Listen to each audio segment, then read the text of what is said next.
Okay, here we go. Let's do this. The Cult of Hockey podcast by the faithful and for the faithful. I'm David Staples of the Edmonton Journal, and I'm here today with Bruce McCurdy. Hey, Bruce. Hey, David, how are you doing tonight? I'm doing okay, I guess. Honestly, Bruce, this game was the first time this year that this happened last year at some point as well, but this was the first time this year that kind of budged my resolve that the Oilers would win the Stanley Cup this year. And I don't know what it was about this game, but something about it just got me wondering, is this going to work out? So 3-2 loss to the Buffalo Sabres. I guess that's what happens when you lose to the Buffalo Sabres, maybe. But it was and it's not like the Oilers were terrible, Bruce. They had, let me see here. What do we have? 20 grade A shots and 13 5-alarm shots. And Buffalo had, for some reason, I don't have it up right now. 9 and 5, I think it was. Yeah, 9 and 5. So the Oilers definitely got goalied, although part of getting goalied was hitting the post 5 times. That made the Buffalo Sabres goalie look a little better than he was, I'll suggest. But, yeah, there was a lot that seemed to go wrong in that game, Bruce, and not so much that went right. How are you doing? I'm kind of pissed off tonight, David. Like, I keep waiting and waiting and waiting for any sign that this team's a good hockey team. Like I said to my wife at the beginning of the game, it's high past, half past high time that the Oilers beat somebody, like 5-1, 4-1, 5-2. They haven't beaten. The last time they beat a team like that was Vancouver. It was January 23rd or something. This just in. It's March. In fact, it's double digits in March. They haven't beat anyone for 16 games that wasn't a one-goal hang-on Harvey kind of win or overtime win. Like, they have not cruised to the finish line in 2 months. And it doesn't matter how much the team they're playing stinks. Like, Buffalo Sabres stink as a hockey team, and the Oilers found a way to lose to those guys after barely beating them in Edmonton here a few weeks ago when Skinner had to save the day that time. Well, that didn't happen tonight, and they're just not. There's not enough detail. There's not enough focus. There's way too much sloppiness in this hockey club, and it's beyond time to be concerned about it and wonder what the hell's going on. Do they have poor coach? Do they not listen to their coach? Or does bad ice affect them more than it affects the other guys? Like, what's going on? So sunny ways in the McCurdy household tonight. Yeah, not happy. Like, they got to be better than that. And you can talk about grade A's all you want. You need to friggin' execute. Not hit the post when you have a 6-foot gaping net staring at you, but actually hit the friggin' net. Oh, it's like, seriously. They could find a 2-inch post from anywhere, but they can't hit a wide open, gaping 6-foot wide net. Not okay. Not even effing close to okay. Okay. Way too sloppy. All right, Bruce. 2 good things, 2 bad things, and 2 numbers. And this is the first time this season, Bruce, we're going to break out the 2 bad things each because it just seems like the right time to do it. Okay. But we start off with good things always. So let's do that. What's your good things? What's your good thing? I'll go with the first Edmonton goal, the first tying goal of a game they never led. And it was a play basically produced by defensemen who were the most dangerous Oilers in this game, it seemed like. And this was a 4-way passing play. The last 4 guys to touch the puck were the 2 defensemen. With forwards, Leon passed it off to Stetcher on the wall, and that was the last time any forward had anything to do with it. But Stetcher made 2 good plays to bring the puck around behind the net and circle it back to the point to Nurse. And then Nurse fed it back to Stetcher and backed over to the other side of the point. Stetcher found him with a really nice cross ice pass, and Nurse hammered a one timer that went in the net because there was an actual forward in front screening the goalie, Vasily Podkolzin. Very excellent screen by him, and surprisingly, he didn't get hit by the puck, which seems to be what happens to Oilers trying to get in the way. But the screen was good, the shot was good, the pass was excellent by Stetcher, and it seemed, early in the second period, now this game is stabilized. It's time to take charge of this thing. So Jack Nicholson said in Mars Attacks, but they never did take charge of this thing at any point thereafter. But they did for that moment. And it looked like, hey, the better team is going to assert themselves here. That is an obscure movie reference. Yeah, I love that total eclipse of the sun screen by Podkolzin. That's how you do it. That's how you score a goal. And you're right, Bruce. That's the kind of goal that can really hurt another team, right? They're up 1-0. Californian. Yeah, exactly. It just breaks your back, the Californian, right? Like, it just like, they scored that way. And the other team's like, yeah, we got it that way. Now we got you. And they usually do. They usually get the next one. But not tonight, not the Edmonton Oilers.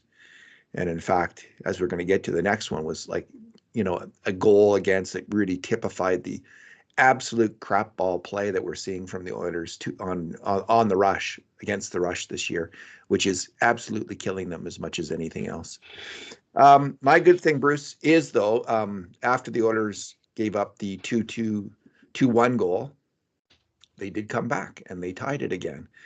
And it was a great power play face-off goal.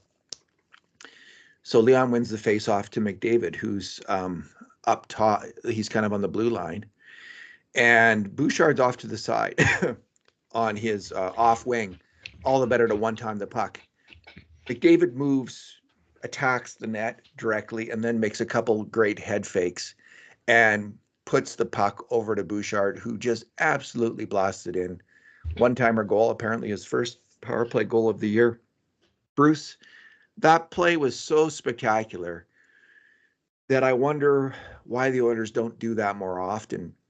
Set up Bouchard in that spot, because he hardly ever does. And part of it is just because that's McDavid's that's his main territory. McDavid will start circling with the puck and go down the left side of the ice, then try to make the one-timer pass to Draisaitl or pass it down low to Hyman. It's such a common play. So Bouchard hardly ever sets up there. But I think it would be a hell of an idea to start. It would add a wrinkle to their power play, having him just more regularly, like once a power play, look for that shot maybe, instead of him always up top. Because I think McDavid, it's somewhat more risky to have a forward at the top of the umbrella, the umbrella attack. But if you get McDavid up there wheeling and dealing, and Bouchard can certainly keep an eye towards covering him if he loses the puck. But that pass over to Bouchard for a one-timer shot, I think, could be really, really deadly and would be a great play to start to look for on the power play. And it made it 2-2 and gave me real hope that the Oilers were going to, again, come back and win this game. Yeah, what I saw was, and the reason that I think this goal was scored, which was the only shot that Luukkonen saw that went into the net, and Draisaitl won the face-off right back to McDavid, and McDavid dangled it around and into the middle, and I honestly thought he was going to shoot the puck. And I'm almost certain that Luukkonen was thinking he was going to shoot the puck. And then I thought he bobbled the puck and had to sort of do a second plan B because he bobbled the attempted shot, shoveled it over to Bouchard, and Luukkonen couldn't get over there and Evans slammed it in the short side. I really got the sense that was more by, I don't think he planned to fake a shot and pass it. I think he kind of whiffed the shot and then made a great recovery. I'll say that. And he certainly teed up with Bouchard, but the play had either that or he absolutely fooled everyone, including me, that was an attempt to shoot the puck. And I think it maybe, was I think maybe. it was that, Bruce. I don't think he saw the shot there, and then he No, pulled it back. Now you yeah. might be right, but I think he didn't see a good shooting lane, and so he pulled it back quickly and pushed it over. Great fake, pulled it back over, and Bouchard put it in. But he did really sell that he was either going to shoot or go back the other way to Draisaitl, as he often does, right to the right, um, with the pass, where Draisaitl's waiting to pounce predatory like. So anyway, it was just a fantastic head faker play by McDavid and a great shot by Bouchard. And he has such a great shot Yeah. that you'd think if you could set up one-timers on either side of the ice between Mhm. Draisaitl and Bouchard, that could drive the other team crazy. So I mean, you could even have. It's probably best to have McDavid up top as opposed to Nugent Hopkins. Nugent Hopkins could also do that. Like they're both such great passers, but um, I think it's something to. It's a wrinkle they need to add, and we talked about this actually last year, at about this time, as I recall, about this particular kind of play that they might try, and they did try to go to it a few times, but they have never consistently incorporated it in their power play as, let's say, option B or C or D. Um, so hey, more of that might just work. Bruce, what is your first bad thing, Amundo? Yeah. Let's roll back the tape a little further to the first Buffalo goal. And this is after Edmonton had largely dominated the opening minutes of the hockey game. And they'd winged a couple of posts already and had a few great chances.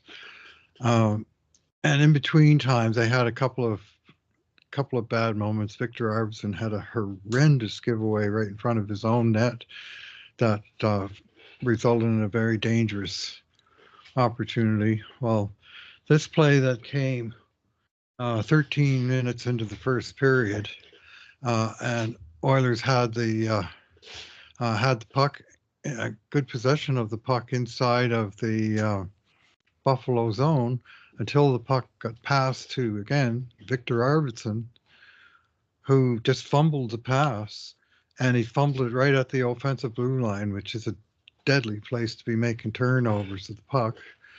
And up the other way comes Buffalo, and they were able to set up a shot by the deadly Tage Thompson, who honestly I thought overpowered Stu Skinner with the first shot. The Skinner was able to save, but he wasn't able to contain the rebound. It was such a wicked shot. Uh, that said, Skinner's attempt to recover the rebound was poor. He was fumbling around on the ice like he'd dropped his contact lenses, as opposed to squaring up and facing, being ready for a second shot. And while he was trying to pick the puck off the ice, like it was a Mexican jumping bean or something, Thompson just picked it up and just coolly put it past him because there was no real attempt to even stop the shot. The attempt was to recover the rebound, and that attempt failed. And that was a case of some very sloppy work by the goaltender that cost the Oilers a goal and then what became a one goal loss. So it's a big deal in this particular game.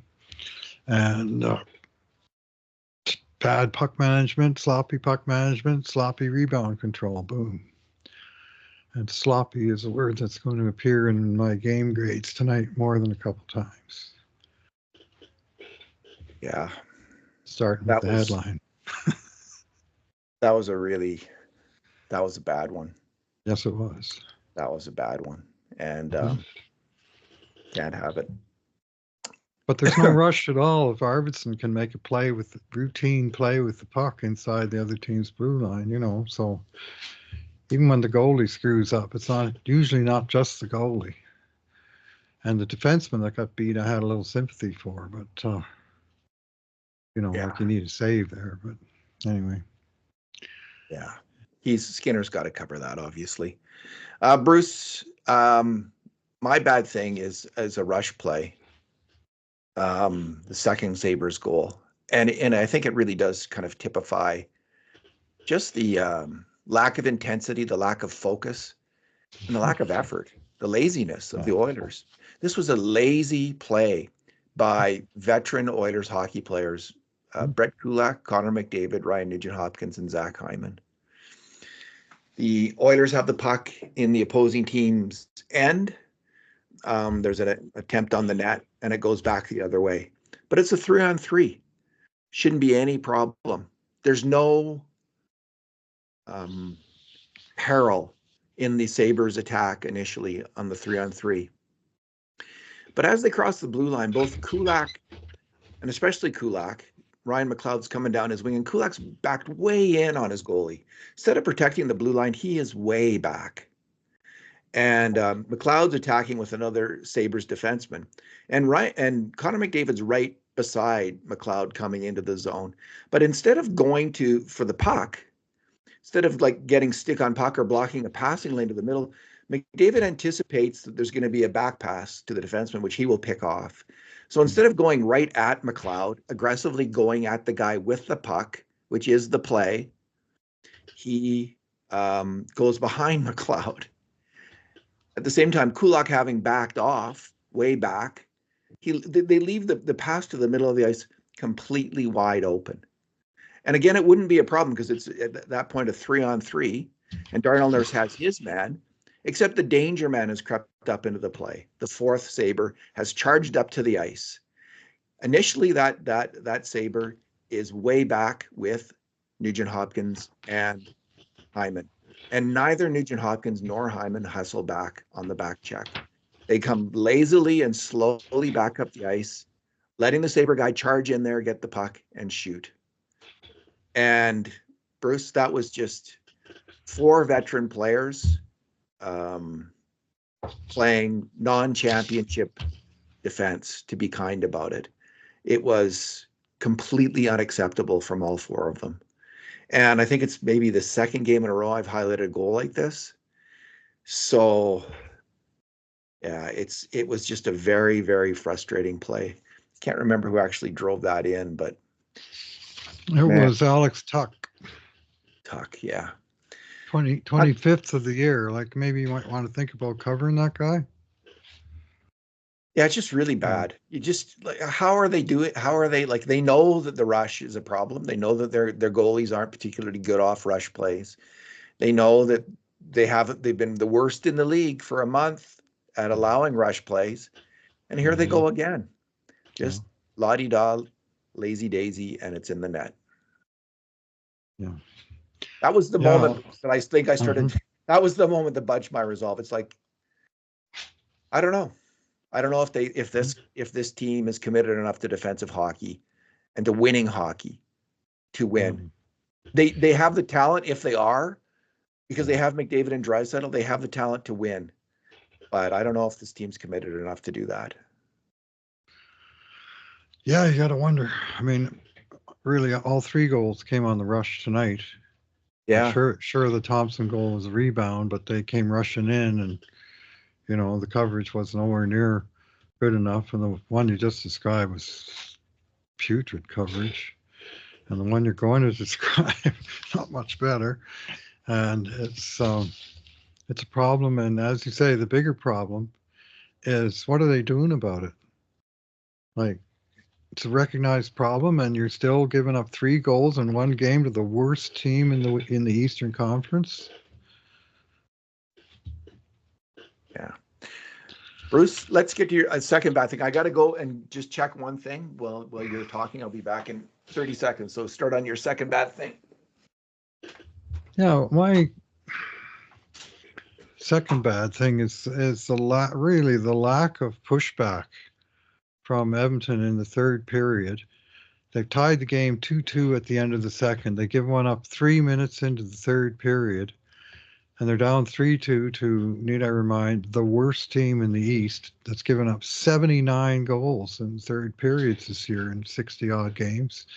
79 goals against. You think your team with the hot shot should be able to at least get one past them. I will give credit to Ukko-Pekka Luukkonen in the Sabres net, who I thought had a really good game, and his posts were outstanding. But the Oilers went from that goal being scored at 16:42. They got one chance at 13:45, one grade A shot, and then they couldn't generate another one until 3 minutes to go in the third period. Like the clock just ticked down, and they just didn't make anything happen. They had a power play that had one decent chance and gave up a great chance the other way, 2-1 one rush that Skinner had the answer for that time, and they just didn't bring it in the third, down by a goal. Like, where is the urgency and the polish and the finish and the Stanley Cup finalist type of execution? It's just wasn't there. And I mean, Buffalo, I mean, bless their souls, they did their best, get sticks in the lane and stuff, but that's a poor hockey team. And yet the Oilers couldn't solve. Poor hockey team. They could not. My second bad thing, Bruce, the winning goal. And it starts off at the Oilers on the attack at the offensive end. Like and the other two. Dreisaitl's curling, and Podkolzin tries to hit him with a pass. A very bad spot, right at the top of the blue line.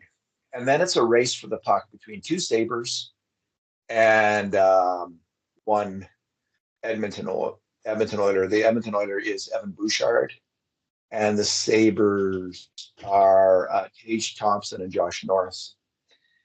And Bouchard he loses the battle for the puck, I'll put it that way. And Norris puts over to Thompson, who makes a brilliant deke and scores. And as I was watching Thompson, I just thought, thank goodness the Americans did not pick him for their Four Nations tournament team. I have no unbelievable omission. He might have been like in my top 10 choices for that team. He is such an excellent scorer, such a dangerous hockey player. And I can't believe they didn't pick him. So that was excellent. 33 goals now. That was a brilliant finish. Yeah, excellent. They screwed that up. Bruce, I want to Podkolzin, I think, actually made the most egregious mistake there with his turnover. Yep. And I know online people are going to just be ripping on Bouchard for that. Oh. What I'm going to suggest is go watch that play again in slow-mo. And I think you're going to see two things. So Bouchard he's a fast skater, but I think both Norris and Tage Thompson might be slightly faster. But Bouchard is in position to play that puck, and two things happen. And the first of them is possibly a penalty. Tage Thompson lashes out a stick and gets, just as Bouchard's reaching for it, Thompson lashes out a stick, hits him in the hand, hits Bouchard in the hand. And then a second later, there's a legal stick check from Norris. Not a second later, like a micro tick later. There's a legal stick check from Norris where he gets Bouchard on the stick and prevents him from touching it. But if Thompson doesn't get him on the hands there, Bouchard might have got that puck. And I'm not even blaming the referee. That was a very quick flick of the stick by a 6'7" guy from. Like it would be hard for the referee to see. It's hard to see it if you don't actually watch it in slow-mo, but I think it's there. And it explains in large measure when Bouchard reaches for that puck, he doesn't get it. It's because his stick has been taken out by two really good stick checks by the other team. So I think that's a tough play for him. He lost the battle. I'm not saying he didn't lose the battle, but I'm saying like maybe just chill a little bit on that particular play. It wasn't. It can happen where an offensive player will get any advantage. McDavid does that often too, right? He'll do a quick flick of the stick, maybe legal, maybe not, to win the puck. And it happens so quick that it's hard for the ref to see it. Yeah, well, it's hard to win a battle when there's two of them and one of you. This was the case here, and that happened too often. And this was Josh Norris and Tage Thompson are two pretty gifted offensive players. Yes. And I thought maybe Bouchard, looked like he was losing the race, and I almost wondered if he should have sort of dived and Oh, just tried to clear the yeah. puck into the corner, and then let maybe some teammates come back and help him out, because I thought he had an inside path on that puck briefly. I didn't see the hack that you're talking about. I did see the one where Draisaitl got slashed 7 seconds into a power play, and Mr. Referee managed not to notice that one, which could have been big. 2-man advantage for 2 minutes. Just saying. Anyway, it's not It wasn't particularly the wasn't as referees. obvious as that. That's hmm? Yeah, the hack on Bouchard wasn't as bad or as obvious as that. It was Yeah. just enough, though, I think, to upset his time. I think he Well, thought he was going to get the puck, which is why he didn't dive. yeah. I think he thought, I've got this, and then boom, boom, Mhm. two quick flicks of the stick, and he doesn't have it, and they've got it. So that's hockey. Yep. That is a tough play, 2-on-1. Um, two really good offensive Once I got players. the puck to Thompson, the way he pulled the puck back and roofed it, that was a brilliant finish. Like when the first went in, I thought, how did he score? And then once I saw the replay, oh yeah, like that. No chance for the goalie on that one. He'd score that goal on any goalie in the league. I just don't think there's a There's a play to still, be made. yeah, there's a still frame, Bruce, of Skinner on that play. I don't know if you see. Hmm. There's a still frame shot of Skinner on that play. It's like his face is on the ice and his legs are straight up in the air. He tried to stop that in the end because Thompson just bent him so out of shape. Well, he was, yeah, Skinner was playing a shot and was not expecting Thompson to pull the puck back and away and then go upstairs with it. So he just threw whatever body part he had left, but that wasn't going to happen here. I do think we will see Tage Thompson on their Olympic team. If they don't have him on their Olympic team, they've got rocks in their head. But they had rocks in their head not to have him there at the Four Nations. So more power to Canada. Bruce, what is your number? Yeah, I think I'll go with the number 0, which is number of goals scored by Edmonton forwards in this game. 12 forwards. They dress in games. Sometimes they even call them attackers. And none of them could find the net. Tonight's leaders were, for shots on goal, were Evan Bouchard with 6 and Darnell Nurse with 6. And guess what? Those are your 2 goal scorers as well. And up front, they had no one with more than 4 and no one at all that could finish a play and put the puck in the net. And I just think forwards are not getting it done. If they're asleep on the back check, well, you got to get it back once in a while, but putting it in the other net didn't happen. And 0 goals against that team from the entire forward core. It's just not really acceptable. Yeah. Speaking of the forwards, that's my number as well. That's about Matthias. It's about around Matthias Janmark. Bruce, he has been a stalwart player for the Oilers. Mm-hmm. But when we look at our metric that we track, grade A shots plus minus, one of the things we look at is how many mistakes does someone make on grade A shots at even strength. And he has been, the last 2 seasons, the best Oilers forward at limiting those kinds of mistakes. In his first year, he was in particular exceptional at that. Mm-hmm. Just had a very, very low rate of making mistakes. Last year, it was a little bit higher, but he was a beast in the playoffs. He was an absolute beast on that historic penalty kill. And in even strength play, he was also really strong. And it earned him a 3-year contract. He started out last year just where he had left off. He was really strong for the first, let's say, 2 months, October, had a bunch November. of assists, yeah. His defensive play was also really good.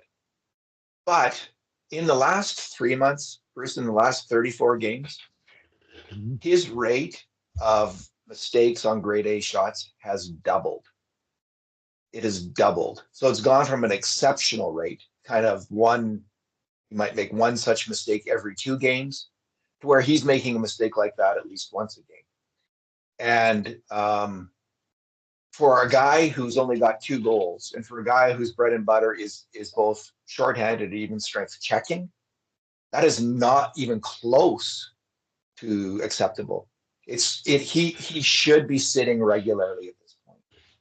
And the reason he is based on even strength play.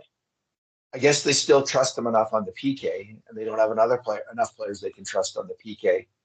And I didn't look at his PK work, so I'm not going to comment. The PK has been really inconsistent this year. I'll say. I'm a little bit more patient with that because it was just out of this world good. He was a huge part of that, and it has been good at times, and he's been good at times. But man, at even strength, Bruce, he has become a major liability for the Edmonton Oilers. And if he doesn't batten down the hatches on defense and start getting it done, he should not be in the lineup for the playoffs. They've got to find someone else who can do the PK work. Unless there's some argument like, well, his PK work is so exceptional, you just have no choice but to have him in the lineup. But and that may be the case. But at even strength, there's not any argument in the last 3 months that he should be playing very much. He has been terrible, and I don't think we've ever criticized him that much on this podcast because both you and I have seen that in the two and a half years he's been here. For most of it, he has been an exceptional defensive hockey player. Oh. That has completely fallen off though, and he's got to get it together. Yeah, they call him the janitor because he cleans up messes, not makes them. That's right. Yeah. Now, this is the other thing unrelated to your point, but about the same player, Janmark, who played center tonight, went 2 for 8 in the face-off circle, among other things. You realize he was on the ice in the third period for a shift that started with 2:31 to go and ended with 1:45 to go. 46-second shift with the Oilers down by 1 and not quite ready to pull their goalie, but, certainly looking to try and tie the game and, put on pressure. And they got Janmark on the ice. Like, he's got 2 goals all year. One was an empty netter, and one was an outside shot that hit him in the leg or some body part and bounced into the net. He hasn't actually shot a puck into the net all year. And sure enough, in those last couple minutes, he did get sort of a semi-chance in front, but his deflection went over the net and the chance was gone. And when you need a goal, I mean, if you need to defend a lead, like last game, they had him out with David Draisaitl, I think, right at the end of the game, protecting the 1-goal lead. And at least you can kind of explain that. But needing a goal, he'd be my 12th choice out of the forwards. And yet there he was in the last 2 minutes of play. So he's a bubble forward, Bruce. There's I see the bubble wing, like they're going to bring in, they brought in Jones, Frederick's coming, Kane's coming. So one would hope Kane's coming. So that means there's and I think there's 5 guys. There's Corey Perry, Connor Brown, Kasperi Kapanen, Jeff Skinner, and Matthias Janmark. And I think 3 of those guys, as many as 3 of those guys are going to sit of those 5. right. I don't think it's going to be Brown. I think, and I doubt it's going to be Perry. But it could well be Janmark. And anyway, he's frustrating. Like there's been a lot of criticism online, and I've generally not, I've been thinking, he's a good defensive player. People just don't see that. Well, we're not seeing that either anymore. So it fits in spurts, but you expect it to be very consistent from a player of his profile. Correct. Yeah. All right, Bruce. Next game is Thursday night, and they are playing at New Jersey Devils. They have back-to-back against the Devils and Islanders, and then they'll have a game then on Sunday against the Rangers. So basically, they're in New York State for this entire trip, other than crossing the border into Jersey for the one game. And this was, in theory, this is the last place team in the East, so they're not going to play any teams worse than Buffalo, are they? But now they're starting a 4-game road trip from an 0-1-0 hole, and they've got 3 games in 4 days against teams in various parts of scrambling for a playoff berth that are going to need those 2 points a lot more than Buffalo did tonight. What point are they going to start to bring it? I'm having serious questions at this point. I hear you. All right, Bruce, let's leave it there. Thank you for talking tonight. All right, David. Thanks for listening, everyone. And in the meantime, and in between times, this has been another edition of the Cult of Hockey podcast.